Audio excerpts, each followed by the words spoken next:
Chapter 27. And when it was decided that we should sail for Italy, they delivered Paul and some other prisoners to a centurion of the Augustan cohort named Julius. And embarking in a ship of Adramyttium, which was about to sail to the ports along the coast of Asia, we put to sea, accompanied by Aristarchus, a Macedonian from Thessalonica. The next day we put in at Sidon, and Julius treated Paul kindly and gave him leave to go to his friends and be cared for. And putting out to sea from there, we sailed under the lee of Cyprus, because the winds were against us.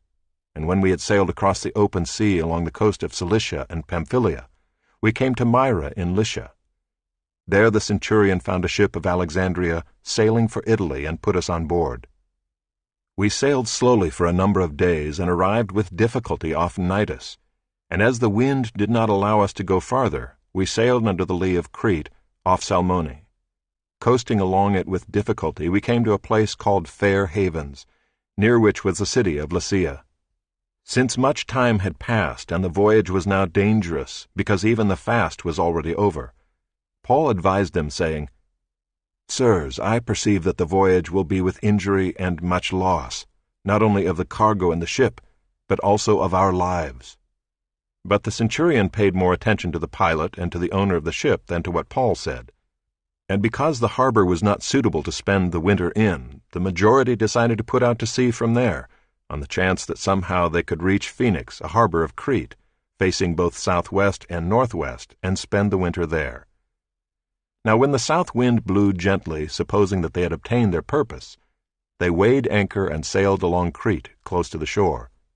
But soon a tempestuous wind, called the northeaster, struck down from the land, and when the ship was caught and could not face the wind, we gave way to it and were driven along. Running under the lee of a small island called Cauda, we managed with difficulty to secure the ship's boat. After hoisting it up, they used supports to undergird the ship. Then, fearing that they would run aground on the Syrtis, they lowered the gear, and thus they were driven along. Since we were violently storm-tossed, they began the next day to jettison the cargo. And on the third day they threw the ship's tackle overboard with their own hands. When neither sun nor stars appeared for many days, and no small tempest lay on us, all hope of our being saved was at last abandoned.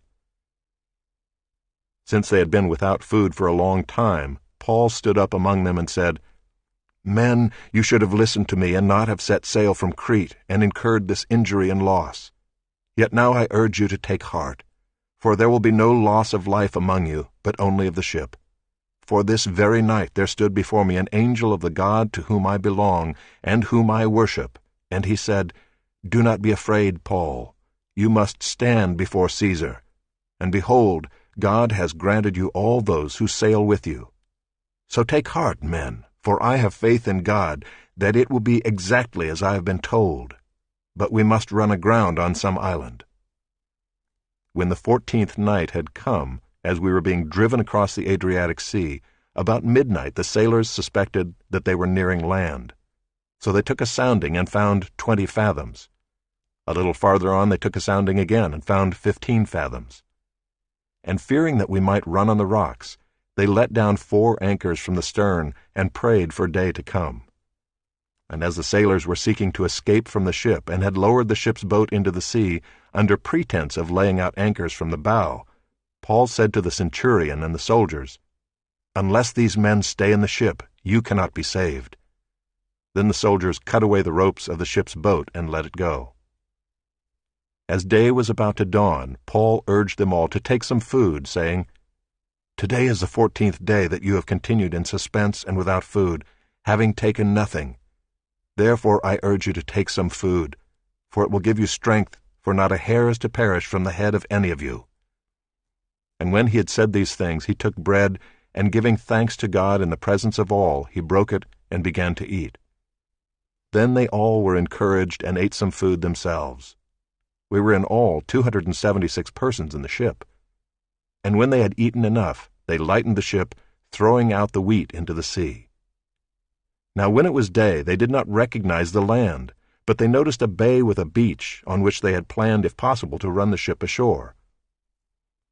So they cast off the anchors and left them in the sea, at the same time loosening the ropes that tied the rudders. Then, hoisting the foresail to the wind, they made for the beach. But striking a reef, they ran the vessel aground. The bow stuck and remained immovable, and the stern was being broken up by the surf. The soldiers' plan was to kill the prisoners, lest any should swim away and escape. But the centurion, wishing to save Paul, kept them from carrying out their plan. He ordered those who could swim to jump overboard first and make for the land, and the rest on planks or on pieces of the ship. And so it was that all were brought safely to land.